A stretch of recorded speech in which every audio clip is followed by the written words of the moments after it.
Assalamualaikum warahmatullahi wabarakatuh. Selamat siang. Bertemu lagi dengan saya, Pak Angga Faris. Pak Angga Faris, ya.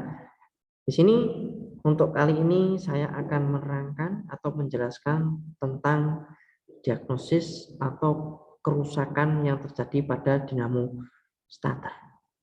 Oke, mungkin sebelum kita mendiagnosis, kita harus mengetahui dulu apa sih komponen dari dinamo starter, ya, dan bagian-bagian beserta fungsi dari dinamo starter. Oke, mungkin hari ini saya akan jelaskan tentang komponen-komponen dari motor starter.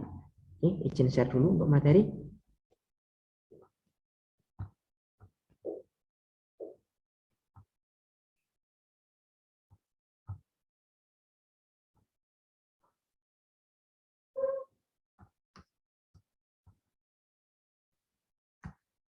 Oke, di sini ada motor starter. Untuk komponen-komponen dari motor starter, yaitu yang pertama ada magnet switch, ya. Ini mungkin bisa dilihat di tampilan layar. Oke.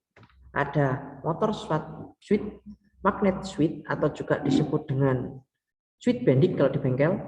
Ada juga fill coil, ada brush spring, ada yoke, ada armatur, ada clutch starter, pinion gear, driving hose, dan delivery lever. Oke, itu. Terus di sini untuk yoke IC adalah sebuah dari 3 komponen antara yoke, full core, dan fill coil jadi satu, ya, atau rumah, ya. Di sini yoke IC, di sini pun untuk yoke itu juga berfungsi, fungsi dari yoke untuk menopang full core, ya. Nanti bisa disaksikan ini gambar, ya, full core yang mana. Terus kalau full core itu adalah untuk menopang pil dan memperkuat medan magnet. Lalu di situ yang ketiga ada fill coil untuk membangkitkan medan magnet. Terus yang berikutnya di sini di bawahnya ada armatur. Armatur adalah berfungsi, ya, untuk merubah energi listrik menjadi energi mekanik gerak putar. Merubah energi listrik menjadi energi gerak putar. Contohnya apa? Nah, kita bisa contohnya kalau ambil kecil yang persamaannya dengan dinamo starter berarti apa? Itu kayak kipas angin, ya, merubah dari energi listrik akan menjadi energi mekanik. Tapi kalau di mobil kita menggunakan baterai atau aki, ya, berarti arusnya kita menggunakan DC. Kalau listrik, kalau kipas angin itu menggunakan arus listrik AC.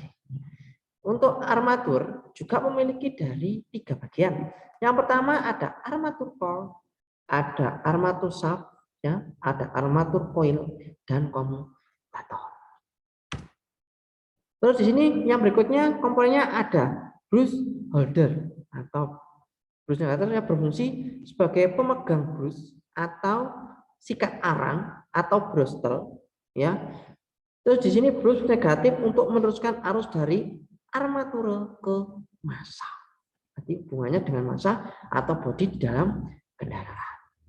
Terus di sini juga ada lagi namanya starter clutch atau overrunning clutch, ya.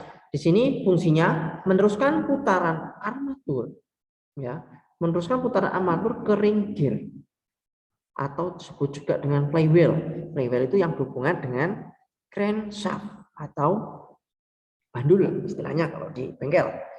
Lalu di sini juga mencegah terjadinya perpindahan putaran dari mesin ke armatur. Berarti apabila dia pinionnya tidak bisa lepas, otomatis dia akan dinamo starter akan bergantian akan diputar dengan mesin. Maka dari itu kita harus menggunakan clutch atau coupling. Berarti dia itu menghubung dan memutuskan ke antara pinion ke flywheel atau roda gila. Oke. Di sini ada cara kerja starter clutch atau running clutch, ya. Di sini pada saat start, jika outer race berputar lebih cepat dari in race, maka roller akan terdorong oleh pegas sisi yang sempit, akibatnya in race ikut berputar. Berarti intinya apabila kita engine saat starter, berarti posisi pinion dia akan didorong oleh overrunning clutch atau pegas kopling.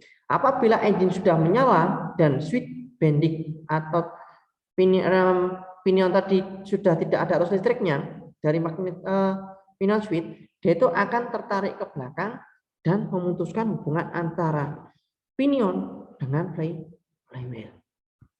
Nah, di sini setelah mesin hidup, jika inner race berputar lebih cepat dari outer race, karena bahwa oleh putaran oleh flywheel. Kenapa kok flywheel putarannya lebih cepat?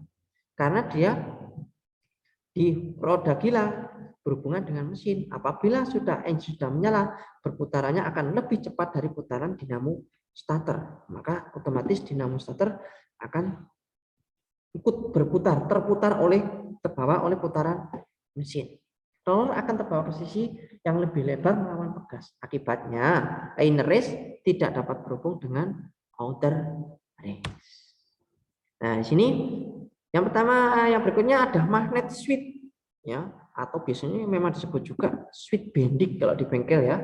Switch bending itu tujuannya atau fungsi dari switch bending mendorong pinion gear agar dapat berhubungan dengan flywheel. Tadi sudah saya singgung di atas sedikit.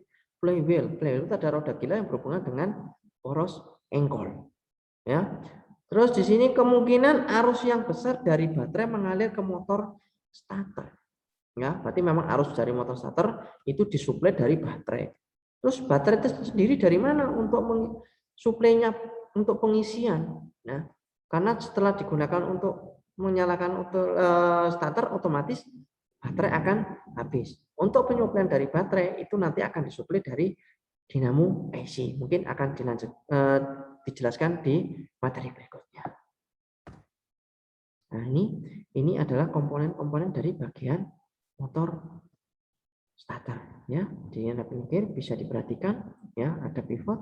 Nah, ini tadi ya yang berfungsi untuk mendorong pinion gear. Nah, ini yang dinamakan roda gila ya, atau ring gear. Nah, di sini ini starter clutch atau kopling. Nah, ini yang dinamakan pinion gear. Berarti putarannya akan masuk ke depan, setelah itu mendorong ke belakang.